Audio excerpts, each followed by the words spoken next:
Class 9 last class में हमने quadrilaterals chapter में जो फर्स्ट एक्सरसाइज हमारा एक्सरसाइज 8.1 उसमें हमने क्वेश्चन नंबर 5 तक सॉल्व कर लिया था। अब आज हम इस क्लास में क्वेश्चन नंबर 6 से स्टार्ट करने जा रहे हैं, तो ध्यान से देखिएगा। क्वेश्चन नंबर 6 है कि diagonal AC of a parallelogram ABCD bisects angle A। ठीक है, एक पैरेललोग्राम है ABCD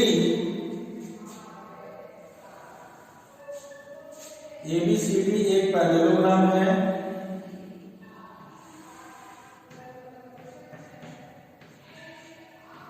और जो इसका डायगोनल AC है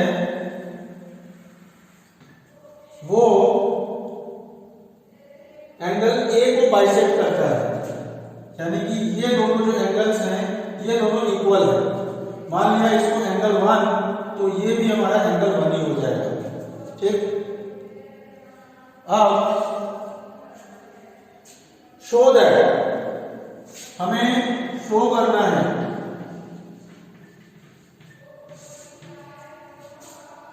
कि it bisects angle C also. इसमें दो पार्ट हमें प्रूव करना है कि it bisects angle C also,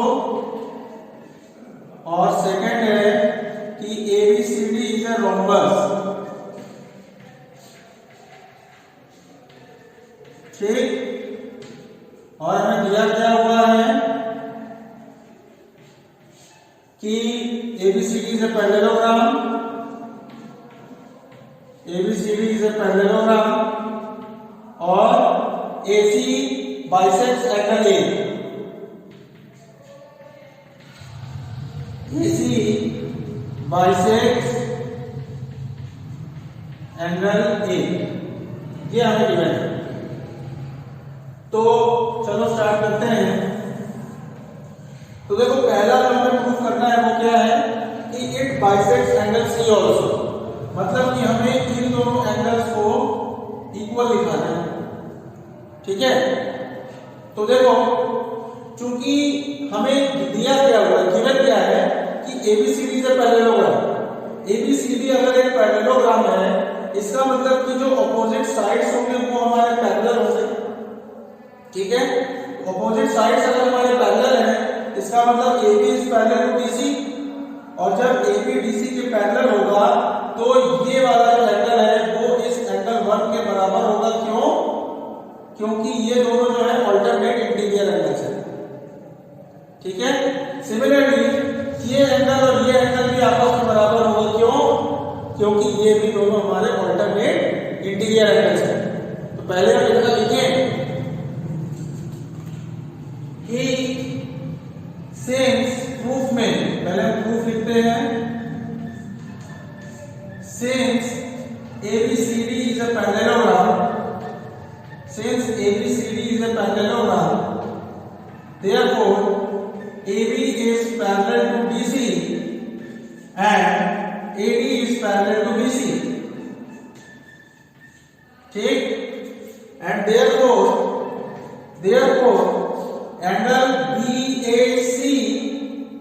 angle BAC is equal to DCA।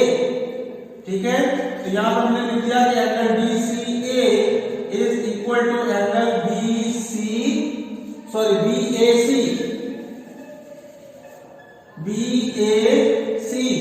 Reason क्या है इसका? Alternate interior angles.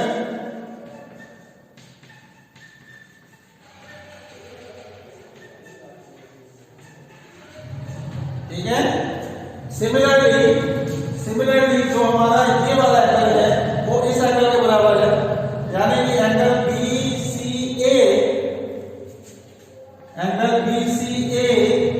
Is equal to angle DAC।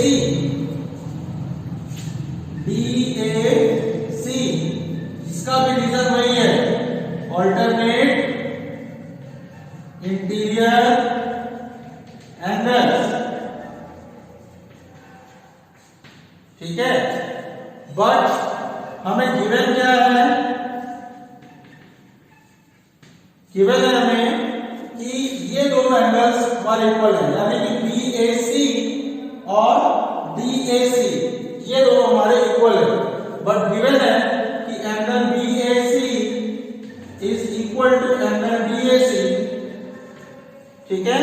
Angle BAC जो है वो हमारा एंगल DAC के बराबर है, तो ये हमारा एंगल BAC है और ये एंगल DAC है, तो BAC की जगह हम DCA लिख सकते हैं। Angle DCA is equal to, और ये DAC की जगह हम एंगल BCA लिख सकते हैं, ठीक है। तो देखो DCA यानी कि ये वाला एंगल इक्वल हो गया BCA के, BCA मतलब कि ये वाला, तो ये दोनों एंगल इक्वल हो गया, इसका मतलब ये दोनों बाइसेक्ट कर रहा है, ठीक है ना। ये दोनों एंगल आधे आधे हो गए, इसका मतलब ये डायगोनल AC है वो इस एंगल C को बाइसेक्ट कर रहा है। तो जैसे ही हमारा ये स्टेटमेंट आ गया तो हम लिख सकते हैं therefore AC bisect angle C,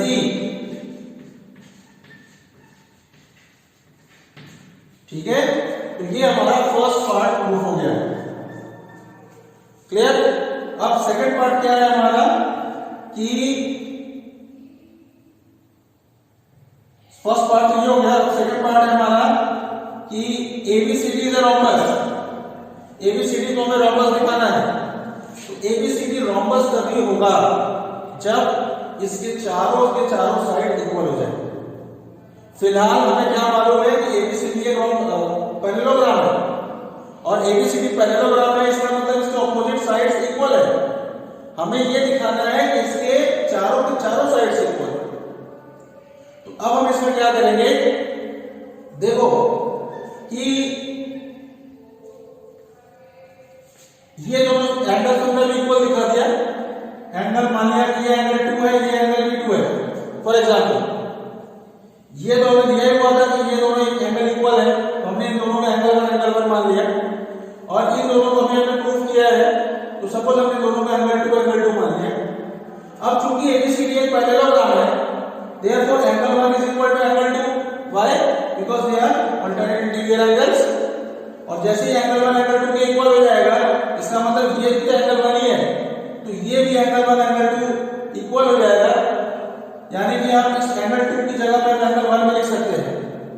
और जैसे ही हम एंगल 1 लिखेंगे तो ये दोनों एंगल्स इक्वल हो जाएंगे, यहां भी एंगल 1 और यहां भी angle 1।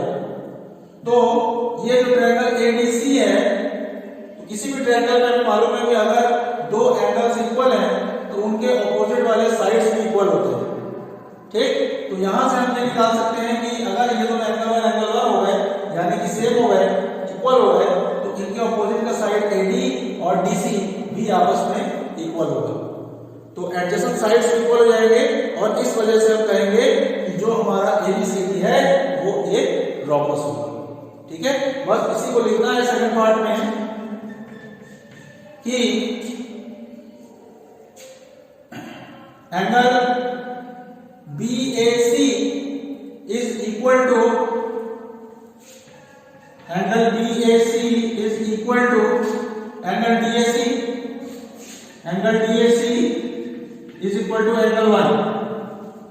Similarly angle BCA is equal to angle DCA, angle BCA is equal to angle DCA is equal to angle 2, ठीक है। अब angle BAC is equal to angle DCA, angle BAC is equal to angle DCA। Reason क्या है? Alternate interior angle, alternate interior angles,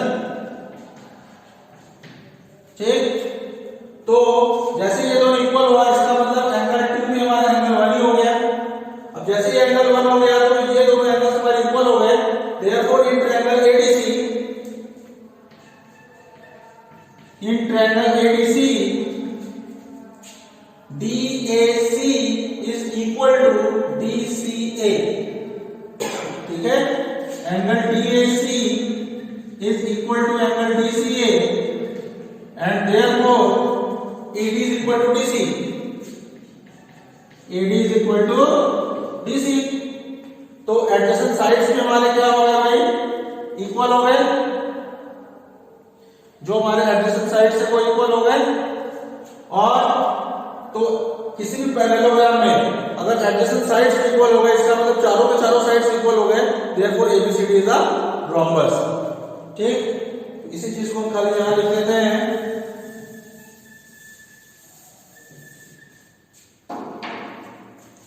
in parallelogram ABCD, AB is equal to DC, AD is equal to BC, और adjacent sides भी equal है, यानी कि AD is equal to DC। ठीक, तो इसका मतलब therefore AB is equal to BC is equal to CD is equal to AD, and therefore ABCD is a rhombus। Proof। ठीक है, ये हो गया हमारा क्वेश्चन नंबर 6। एक बार देखो,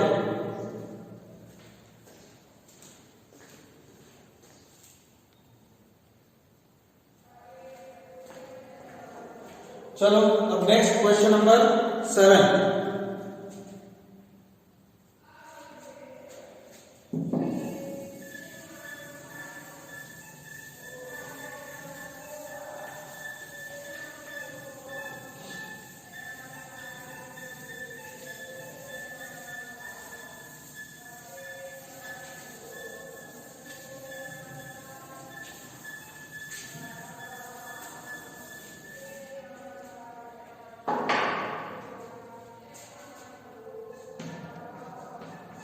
क्वेश्चन नंबर 7 में क्या कह रहे हैं, देखो कि ABCD is a rhombus, show that diagonal AC bisects angle A as well as angle C, and diagonal BD bisects angle B as well as angle D।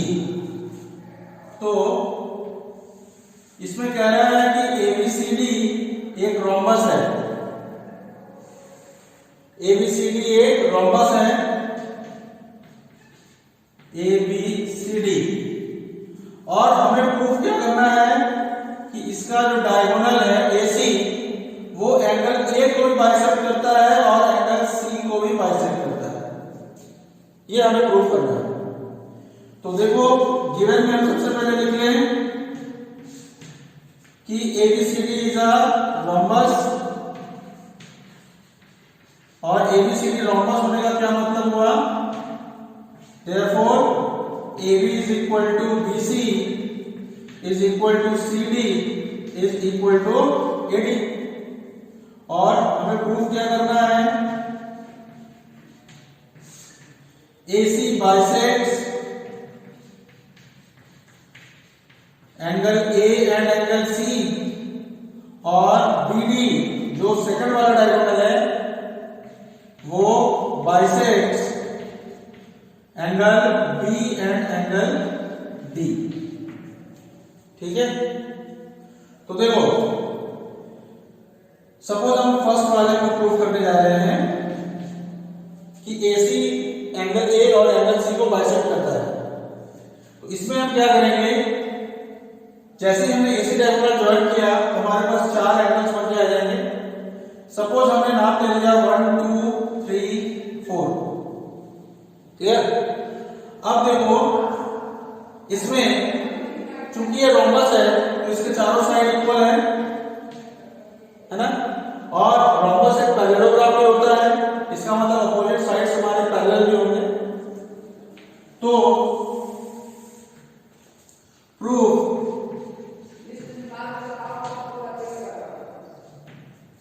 इसमें देखो in triangle ADC, in triangle ADC angle 1 AD is equal to DC, AD is equal to DC, therefore angle 1 is equal to angle 3। क्योंकि हमें मालूम है कि किसी भी triangle में अगर दो साइड्स एंगल्स होते हैं वो भी हमारे इक्वल होते हैं। Therefore angle 1 is equal to angle 3 हो गया। अब चूंकि एबीसीडी एक रोम्बस है, यहां लिखे हैं since ABCD is a rhombus, ABCD is a rhombus, therefore ABCD is a parallelogram also, और जब ये पैरेललोग्राम हो गया इसका मतलब AB is parallel to DC, therefore AB is parallel to DC and AD is parallel to BC। तो AB जब BC के पैरेलल होगा तो एंगल 3 एंगल 2 के इक्वल हो जाएगा। Therefore एंगल 3 जो है वो एंगल 2 के इक्वल होगा एंड एंगल 4 जो है वो एंगल 1 के इक्वल होगा। एंगल 4 जो है वो एंगल 1 के इक्वल होगा। ठीक है, अब हम यहां पे एंगल 3 की जगह हम एंगल 1 लिख सकते हैं, तो ये हो जाएगा एंगल 1 और इधर है एंगल 2, तो angle 1 is equal to angle 2 हो गया। इसका मतलब ये जो AC है वो इस एंगल A को बाइसेक्ट कर रहा है। इसी तरह से हमें दिखाना क्या है, angle 3 is equal to angle 4, ठीक है ना। अब हम यहाँ पे एंगल 4 को अगर हम एंगल 4 रहने दें और इस एंगल 1 की जगह हम एंगल 3 भी तो लिख सकते हैं, क्योंकि एंगल 1 और एंगल 3 तो इक्वल है, तो एंगल 1 की जगह हम एंगल 3 भी लिख सकते हैं, तो ये हो जाएगा एंगल 3। तो देखो angle 4 is equal to angle 3, angle 4 is equal to angle 3। इसका मतलब जो AC है वो एंगल A को तो बाइसेक्ट कर ही रहा है, साथ साथ वो एंगल C को भी बाइसेक्ट कर रहा है। Therefore AC bisects angle A as well as angle C। Clear? तो ये हो गया हमारा फर्स्ट पार्ट। अब हम सेकंड पार्ट की तरफ चलते हैं कि BD bisects angle B and angle D।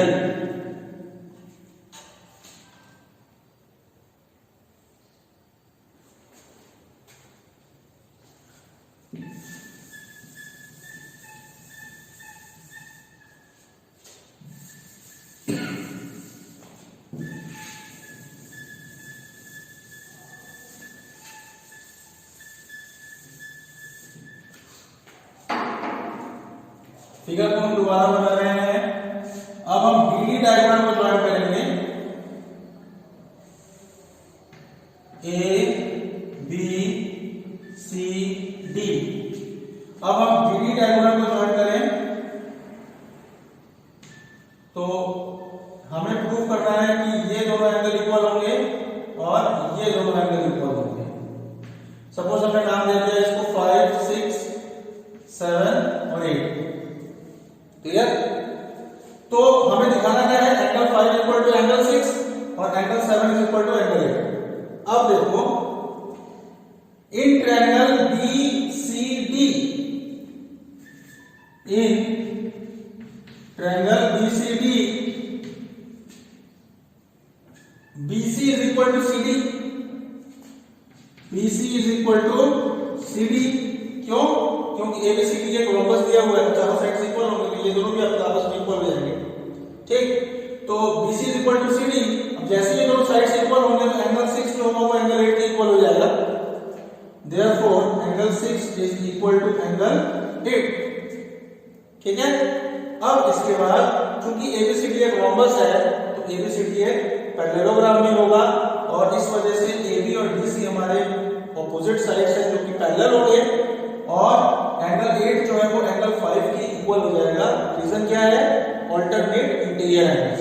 Same reason से एंगल 7 जो होगा वो एंगल 6 के इक्वल होगा। इस चीज को हम पहले लिख लें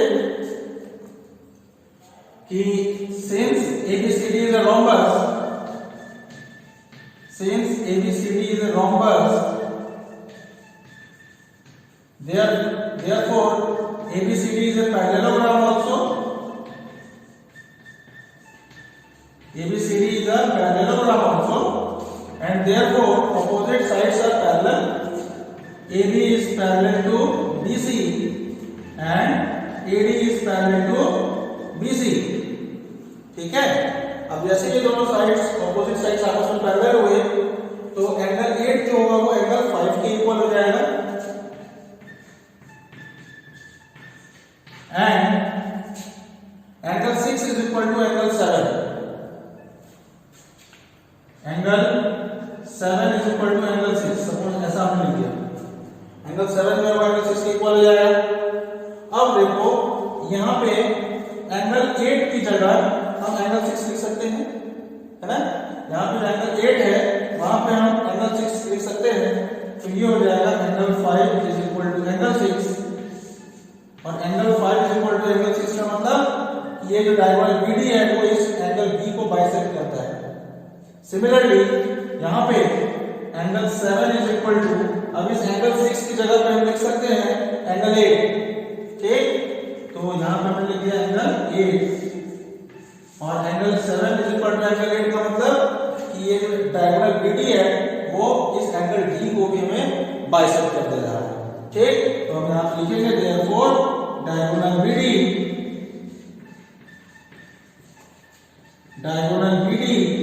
bisects angle B as well as angle D. Proof. ठीक है, समझ में आ गया। चलो एक बार देख लो भाई।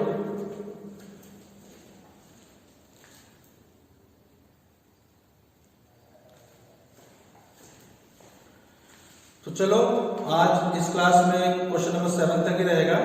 अब नेक्स्ट क्लास में हम क्वेश्चन नंबर 8 से स्टार्ट करेंगे, ठीक है। चलो ऑफ करते हैं।